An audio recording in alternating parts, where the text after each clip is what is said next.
예, 화면 나비가 보이시죠? 예, 한중 정상이 이 나비를 계기로 한층 가까워진 것 같습니다. 자, 조금 전 들어온 한중 정상회담 앞서 했던 영상부터 함께 확인하시죠. 예, 임재 변호사, 지금 이재명 대통령이 먼저 와서 도착해서 이렇게 시진핑 주석을 맞이하는 모습이죠? 그렇습니다. 이재명 대통령이 먼저 도착을 했고요. 이제 의장대 서열과 함께해서 지금 시진핑 주석을 맞이하는 모습 보시고 계십니다. 중국 측에서는 차이치석이 왕이 외교부장 등이 함께 참석을 했고 우리 측에서는 구윤철 부총리, 배경훈 부총리, 조현 외교부 장관 등이 함께하고 있습니다. 이 시진핑 주석을 만나서 굉장히 또 밝게 인사 나누는 모습까지도 좀 확인이 되고 있는데요. 굉장히 분위기가 좋았다라는 평가 역시 함께 나오고 있습니다. 예, 이 교수님, 자, 이 모습 한중 정상이 우리나라에서 이렇게 국빈으로 모셔서 정상회담을 하고 이렇게 국빈 여러 가지 행사를 하는 모습 어떻게 보셨습니까? 예, 그 에이펙이라는 그런 국제기구 모임인데요. 그 가운데 다자주의 규범주의 틀 속에서 이제 그야말로 신냉전 질서의 모습을 그대로 보여줬던 게 이번에 에이펙의 모습이었다고 생각이 듭니다. 그중에서도 한미 정상회담에 이어서 이제 한일 정상회담, 이제 한중 정상회담으로 어떻게 본다면은 정상회담이 우리에게서 가장 중요한 3개 주변 강국과의 그런 모임인데요. 어떻게 본다면은 한미 정상회담에서의 그러한 우리의 외교적인 입장을 보인 가운데 한중 정상회담을 하는 약간의 부담도 있고 그럼에도 불구하고 그 한중 관계를 다시 복원하고 또 그동안에 있었던 현안을 다시 한번 정립해 나가면서 그래도 양국 정상, 특히 또 이재명 대통령께서 취임하신 이후에 시진핑 주석과 마주하는 자리라는 점에서 우리에게 있어서는 한편으로는 기대, 한편으로는 앞으로 어떻게 될까 하는 그러한 우려가 있는 그러한 만남이었다고 생각이 듭니다. 예, 저게 아마 봉황곡으로 지금 알고 있는데 시 주석이 저렇게 차가 지금 들어오면서 우리 의장대의 사회를 받으면서 저렇게 추탄의 음악과 함께 삥 둘렀네요. 저렇게 하면서 조금 전 경주 박물관에 도착했던 모습을 보고 계십니다. 저 장면은 3시 반쯤에 있었던 영상이고요. 이 시간 현재는 양국의 정상회담이 열리고 있습니다. 종료가 되면 그 시간과 함께 또 어떤 내용이 다뤄졌을지 본격적으로 이야기를 해보겠습니다. 자, 이재명 대통령과 시진핑 국가주석, 조금 전 끝났던 에이펙 정상회의 마지막 날 있었던 장면을 영상으로 준비했습니다. 시진핑 주석님의 리더십 아래 에이펙이 새로운 순항을 시작할 것입니다. 중국 측에서 많은 준비를 해오고 계신 것으로 압니다. 2026년 에이펙의 성공적 개최를 위해서 적극적으로 협력하고 지원하겠습니다. 近年来，经济全球化遭遇回头浪，亚太经合组织作用更加凸显。构建亚太共同体是实现亚太地区长远发展繁荣的必由之路，也是我们的共同愿景。 예, 임주혜 변호사, 지금 저희가 제목의 왼쪽 상단에 나가고 있습니다만 나비로 통한 한중 정상, 이렇게 제가 제목을 달아봤어요. 무슨 뜻입니까? 어제 있었던 공연에서 나비가 단연 화두였습니다. 어제 이제 에이펙 정상회담을 진행하고 이제 공연까지 만찬 이후 이어졌는데 그 공연에서 이제 로봇 나비가 화제였던 겁니다. 이 나비라는 것이 어찌 보자면은 평화와 화합도 상징할 수 있고 이 나비가 그대로 다음에 이제 에이펙이 개최되는 중국으로의 어떤 그런 이어진다는 그런 모습을 잘 드러냈다는 평가를 이번 받았거든요. 경주 에이펙의 상징이 나비죠. 그렇죠. 그 나비가 날아서 다음 개최국인 중국으로 날아가길 바란다. 뭐 이런 뜻인가요? 그렇습니다. 이제 이런 부분들 때문에 시진핑 주석도 이 부분을 딱 꼭 집어 언급했습니다. 예. 어제 공연에 있어서 이 나비가 굉장히 인상적이었고 이 중국에까지 이 나비가 날아와 주었으면 한다 이렇게 이제 언급한 걸로 보아서 나비라는 공통된 주제를 통해서 이제 시진핑 주석 역시도 좀 우호적인 그런 대화를 이어갔다 이런 평가가 나오고 있습니다. 예.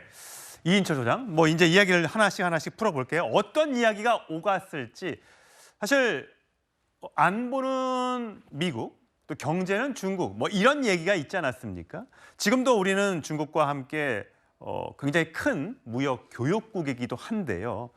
시 주석은 과연 오늘 지금 하고 있는 한중 정상회담에서 어떤 카드를 이야기할 것 같습니까? 글쎄요, 이게 사실은 11년 만의 방한이고 워낙 우리가 그동안 이제 사드 보복으로 인한 한한령 때문에 굉장히 좀 고초를 겪고 왔어요. 그게 완전히 지금 풀린 건 아니죠. 맞습니다. 겉으로는 자신들은 한 번도 한국에 대한 규제를 한 적이 없다라고 밝히고 있지만 그러나 우리나라의 기업들 뭐 롯데부터 시작을 해서 삼성, 현대차 대부분이 정말 철수하거나 발을 빼야 되는 상황이고요. 예. 심지어 삼성의 갤럭시의 점유율은 1%입니다. 중국 내. 거의 안 팔리는. 안 팔립니다. 현대차도 심각한 수준이에요. 그러다 보니까 공급망을 중국에서 빼서 뭐 인도나 베트남과 같은 곳으로 좀 이전을 하고 있는 상황이었기 때문에 특히 최근 들어서는 인천공항 면세점에서까지도 대기업들이 발을 빼고 있습니다. 예. 자, 그런 상황이기 때문에 가장 이제 경제적으로 시급한 건 이 한한령을 어떻게 해소할 것인가. 그리고 이제 히토류로 대변되는 일단 미중이 뭐 빅딜은 아니지만 스몰 딜로 히토류 수출을 일단간 제한하는 걸 1년 유예했기 때문에 우리는 간접적으로 피해를 볼 뻔했거든요. 우리도 이 히토류가 들어오지 않는다면 첨단 산업이 막힐 수 있습니다.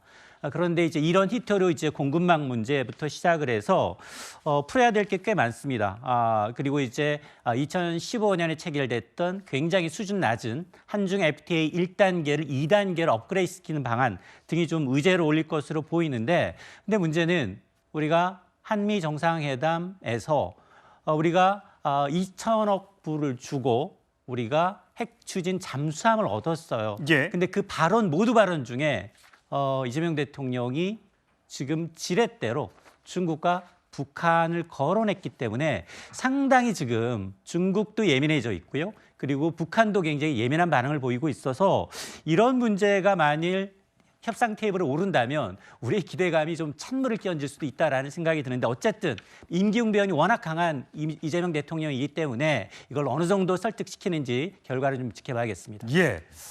이 교수님, 지금 보면 가장 먼저 한미 정상회담이 있었고 그다음에 미중 정상회담이 있었고 마지막에 오늘 지금 마지막 일정으로 한중 정상회담이 있습니다.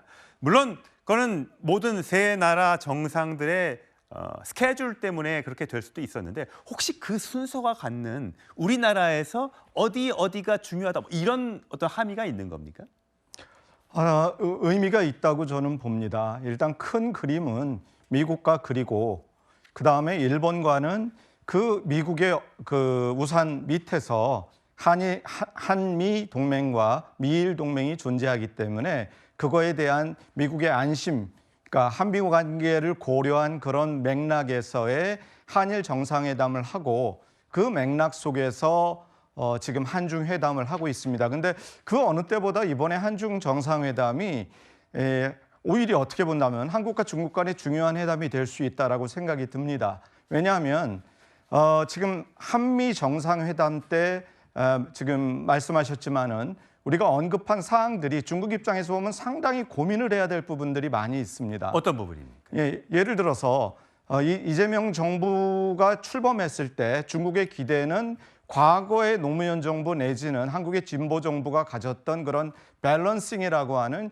균형 외교 쪽으로 가지 않을까. 그게 어떻게 본다면 반미는 아니지만 나름대로 중국이 그 한미 관계에서의 어떠한 틈새를 들어갈 수 있는 기회가 되지 않을까 생각했는데 예. 이번에 한미 정상회담에서 오히려 더 강화된 얘기를 했고 또 이재명 대통령께서 기자회견에서 중국 기자의 답변하는 그 와중에서 바로 그러한 간극들 한미 관계가 더 중요하다는 의미의 답변도 했기 때문에 예. 그런 맥락에서 중국 입장에서는 그럼 앞으로 관계 정립을 어떻게 해나가야 될까? 예, 그래서 어떤 맥락의 스탠스를 가져가야 될까 하는 고민을 안고 예. 갈 것 같고요. 근데 저는 상당 부분은 중국이 갖고 있는 한계를 지적하지 않을 수 없습니다. 예를 들어서 에이펙 회담 본회의에서도 시진핑 주석이 얘기한 걸 보면은 자유무역 질서의 리더가 되겠다 하면서 미국의 일방주의라는 것 이런 거에 대한 비판과 함께 뭔가 리더로서의 모습을 보이겠다고 하는데 오늘날의 세계 경제에서 패권 국가 리더가 되기 위해선 시장이 돼줘야 됩니다. 예. 근데 과연 중국이 시장이 돼주고 있느냐? 그게 아니라면 현실감 없는 목소리밖에 될 수가 없습니다. 그래서 예. 중국에는 고민거리를 안겨준 지금 다자회의가 에이펙이 아닌가 생각이 듭니다. 예. 주 교수님. 예. 한중 정상회담 지금 조금 전에 모습을 계속해서 보고 계신데 자, 오늘 이슈 중에 이 한반도 비핵화 이 논의가 과연 있을 수 있을 것이냐. 사실 트럼프 대통령이 한국에 방한했을 당시에 에어포스 원에서 기자들에게 북한은 무기를 많이 갖고 있다 등등으로 해서 이러다가 북미 정상회담 하는 것 아니야라고 했습니다만 무산됐어요. 네. 근데 우리로서는 지금 한미일 동맹 또 북중러 동맹 이런 사이에서 이제 균형 외교를 펼쳐야 되는 이 상황에서 우리가 가장 필요로 하는 이 한반도 비핵화 이 부분에 대한 시 주석의 어떤 언급이나 동의나 이런 게 혹시 가능할까요? 네, 그 부분이 이제 굉장히 상당히 민감한 문제로 이제 부각이 될 텐데요. 예. 중국의 입장에서 보게 되면 아무래도 우리가 원자력 추진 잠수함을 만드는 것에 대해서 민감하게 반응할 수밖에 없을 것입니다.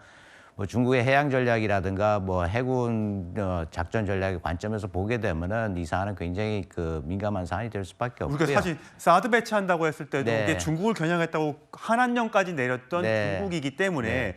한국이나 또 지금 일본에서도 우리도 핵 추진 잠수함을 네. 갖겠다라고 하는 네. 상황이니까 이 중국 입장에서는 기분이 나쁠 수 그렇죠. 있죠. 그래서 도미노 현상이 일어날 것이라고 이제 그렇게 또 우려를 하고 있습니다. 그래서 예. 그 여파가 이제 대만까지도 갈 수 있겠죠. 더구나 대만 해협을 둘러싸고서 중국과 대만이 정말로 첨예하게 대립하고 있는 상황에서 예. 대만까지 그 여파가 미치게 되면은 아무래도 중국으로서는 큰 고심에 빠질 수밖에 없죠. 그래서 한반도 비핵화라는 명분을 내세워서 우리의 원자력 추진 잠수함 건조 사업이라든가 계획에 대해서 이제 좀 더 좀 자제를 요청하는 이제 그러한 주문을 할 수가 있겠고요. 근데 이제 그 미국 측이나 우리 측에서 이제 입장을 밝혔다시피 이것이 핵 추진, 원자력 추진 잠수정이고 그다음에 핵무기와는 무관하기 때문에 이거는 NPT 즉 비확산 예. 조약과는 이제 위배되지 않는다. 그리고 방어를 위한 우리 해군력 증강을 위해서 이거 도입되는 부분이기 때문에 이건 우리의 입장에서 보게 되면 이제 평화적인 목적을 염두에 둔 그런 차원에서 이제 핵을 이용하겠다는 것이기 때문에 NPT 조약에도 이제 위배되지 않는다 이런 입장을 취하고 있죠. 예, 그럼에도 불구하고 이제 북한은 혈맹이라고 하는 이 중국이 어떤 스탠스를 취해 주느냐가 굉장히 관심일 겁니다. 그 주제는 잠시 후에 짚어보기로 하고요. 자, 시 주석 어제 한 15분간 살짝 지각을 했습니다. 예. 이재명 대통령 환영합니다. 오는 길이 불편하지 않으셨습니까? 자, 이 지각을 놓고 미묘한 힘겨루기가 아니냐라는 이야기가 나오고 있는데 영상으로 준비했습니다.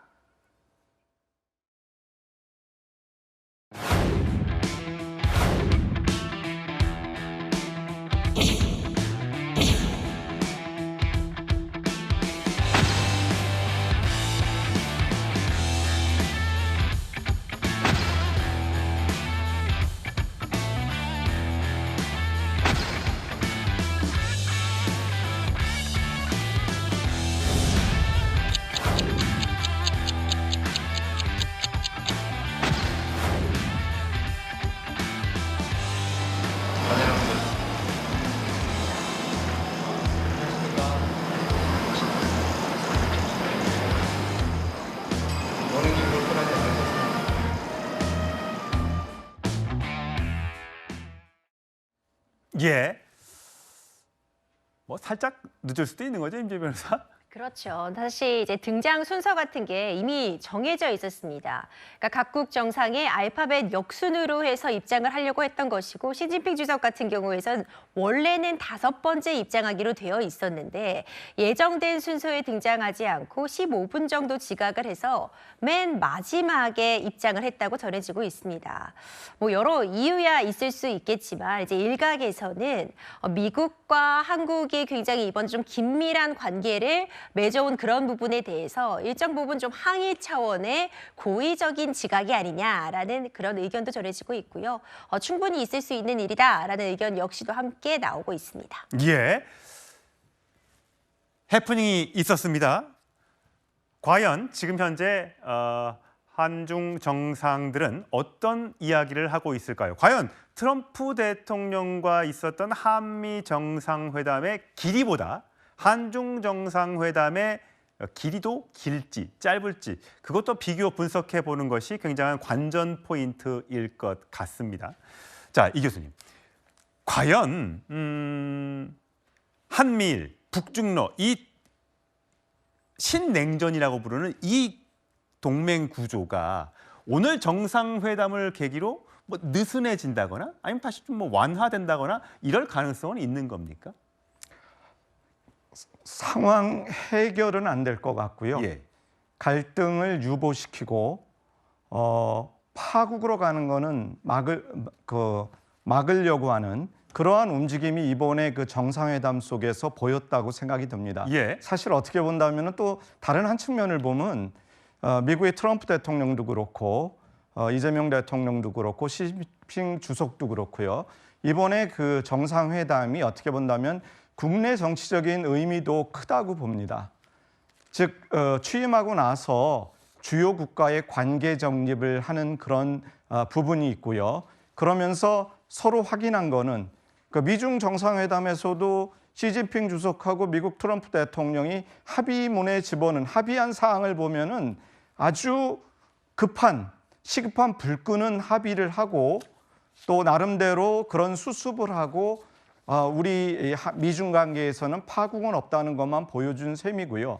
한중 관계에 있어서도 지금 뭐 비핵화 문제라든가 뭐 이런 부분에 있어서의 약간의 온도차도 있고 많은 의견들이 있지만 그럼에도 불구하고 일단 그 현안이 되고 있는 문제부터 좀 완화시켜 보자 하고 하는 상징적인 의미의 그러한 양국 관계의 복원을 보여줬다는 점에서 국내 정치적으로도 그러한 한중 관계의 불확실성 그런 거에 대한 우려를 조금 불식시킬 수 있는 계기가 되었다고 생각됩니다. 예, 주 교수님. 예. 지금 저희가 한중 주요 이슈를 이렇게 그래픽을 봤어요. 조금 전에 이야기했었던 한한령을 포함한 경제협력 문제, 또 한반도 비핵화 문제, 핵 잠수함 얘기 다뤄봤는데 사실 이번 국감 시즌에 제기됐던 내용 중에 서해의 구조물이 있는데 이게 불법으로 세워진 것 아니냐? 거기 보니까 잠수사들이 있는데 그 사람들은 뭐 하는 사람들이지? 뭐 이런 게 굉장히 정치권에 논란이 됐습니다. 네. 과연 이재명 대통령이 지금 있는 한중 정상회담에서 이 내용을 거론하고 또 시 주석은 여기에 대한 답을 할 걸로 보십니까? 대한민국 국민으로서는 이재명 대통령이 그러길 바라는 마음이죠. 예. 왜냐하면 중국이 지금 잠정조치 수역에서 행하는 이러한 일련의 행동은 정말로 불법적인 행동이고요. 그다음에 이제 우리의 영해라든가 우리의 바다, 우리의 주권에 이제 위협을 줄 수 있는 충분한 소지를 가지고 있는 현안이기 때문에요. 지금 막지를 않으면은 정말로 이거는 우리가 걷잡을 수 없이 확산될 수 있는 문제이기 때문에 예. 상당히 저는 이제 위험하다고 봅니다. 그렇기 때문에 이번 정상회담에서 이 문제가 반드시 짚고 넘어가야 될 현안이라고 저는 생각을 하고요. 예. 또 그러길 바랍니다. 왜냐하면 중국은 지금 뭐 그 잠정 조치 수역에서 이제 자기네 영해 쪽에 가까운 쪽이고 그 다음에 자기네 양식을 위해서 이제 이러한 구조물들을 설치를 했다는데요. 예. 근데 잠정 조치 수역 같은 경우는 공동 관리하는 것이 원칙이고 하기 때문에 더군다나 그 수역 내에서는 이쪽 저쪽이 내 쪽이다 네 쪽이다 그게 없습니다. 예. 그런 게 없고 공동으로 관리를 해야 되고 그다음에 얼마 전에 이제 그래서 우리 해경에서 순시선을 보내면서 그 방금 말씀하신 그 상주하는 잠수사들이 예. 무엇을 하고 있는지 그걸 이제 조사를 갔다가 또 중국 해경으로부터 이제 그 추방을 당했는데요. 그렇기 때문에 이게 중국이 그 공동 관리의 원칙을 어기면서까지 이 시설물에 대해서 그 투명하게 설명을 하고 있지 않은 부분이 있기 때문에 이 부분에 대해서 문제 제기는 꼭 반드시 해야 된다고 생각합니다. 예. 조금 전에 저희가 말씀드렸던 나비로 통한 한중 정상 영상으로 준비했습니다. 昨天晚上的文艺演出啊，飞出来那只蝴蝶很美丽，最好它能够飞得更好，甚至会唱歌。谢谢大家。 예. 양국 간의 정상에서 좋은 합의가 이루어지기를 기대하고 있습니다만 이 소장님 요즘에 혐중 정서라고 있지 않습니까? 중국에서도 혐한 시위가 있었고요. 혐한 정서가 있듯이 요즘 들어서 이 중국인에 대한 한국인들의 이 반발, 특히 젊은 사람들의 이 혐중 정서가 꽤 심하다는 얘기가 있던데 맞습니다. 과연 왜 그렇습니까?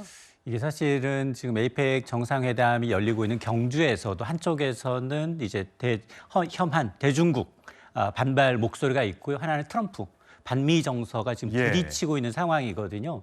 이런 이면에는 그동안 이제 물론 뭐 사드 보고로 인한 우리 경제적 피해도 있지만 중국인 관광객들 무비자로 지금 오면서 중국 같은 데 보면 굉장히 대규모로 오다 보니까 굉장히 무질서하게 사회 규범을 파헤치는 그런 행위를 좀 보여주는 것도 일이 담당을 하고 있고 특히나 최근 들어서는 이제 우리가 이제 경제적 측면에서 보면 미중 이번에도 보면 사실 호랑이가 없을 때 사자가 왕이라고 지금 1박 2일로 이제 이 트럼프 대통령이 가버렸잖아요. 물론 여기 이제 베센트 재무장관은 남아 있습니다. 그럼에도 불구하고 보면 어제도 미국의 일방주의를 겨냥하면서 아시아 태평양 공동체 구상을 다시 꺼내 들고 있어요.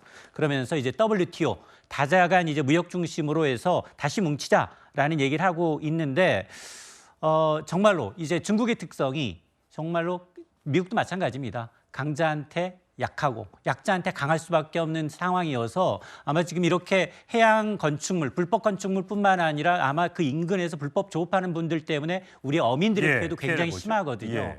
그럼에도 불구하고 계속해서 뭐 이 중국은 이제 공식적으로는 절대 이제 이런 이제 한한령이라든가 이런 걸 부인하고 있기 때문에 특히 이제 우리의 이제 이 한류 스타들이 미국 내 중국 내 이제 공연이라든가 이런 게 많이 막혔거든요. 그럼에도 불구하고 암암리에 OTT를 통해서 불법으로 모든 걸 다 보면서 그 밑에 댓글을 달고 있어요. 예. 이런 걸 보면 지적재산권 문제며 이제 떨어지는 이제 어떤 이런 중국인들에 대한 반감이 일정 부분 이제 표시가 되고 있는 겁니다. 예. 과연 물론 양국 정상이 11년 만에 이렇게 한국에서 만나서 좋은 얘기 위주로 하겠습니다만 이런 어떤 혐중 정서라든지 또 반미 정서 이런 것들이 대사관을 통해서 정상에게 보고는 됐을 겁니다. 이 부분들을 어떻게 완화시키고 누그러뜨릴지가 양국 정상이 또 풀어야 할 숙제가 아닌가 싶습니다. 자, 양국 정상 간의 정상회담 내용이 들어오면 또 바로 연결해서 현장을 보여드리고요.